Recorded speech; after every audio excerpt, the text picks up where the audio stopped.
everyone, my name is Rebecca Hall and I'm a graduate student at the University of Minnesota in the Plant Pathology department. And today we're going to be talking about sudden death syndrome on soybeans.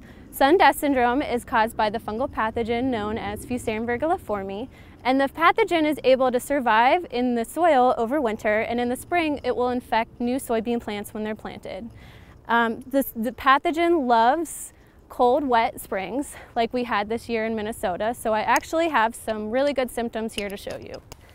So the pathogen actually causes a toxin that moves up through the roots into the stem and eventually into the leaves of the plant. And the disease is going to cause symptoms that look like interveinal chlorosis and necrosis on the leaves. And what that looks like is in between the leaves, there's going to be a yellow discoloration known as chlorosis, or a brown discoloration known as necrosis, which is actually dead plant tissue.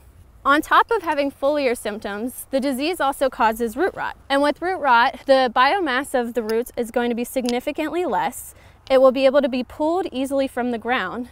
And also, if you cut into the roots, you will see that the inside of the root still looks white.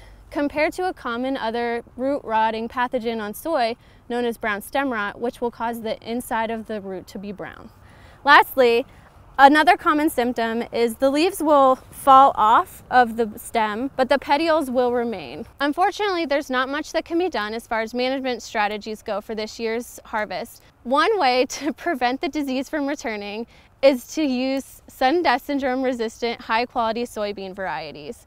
Unfortunately, there are no varieties that are 100% resistant to the disease, but high resistant quality seeds can be used in areas with high pressure for the disease.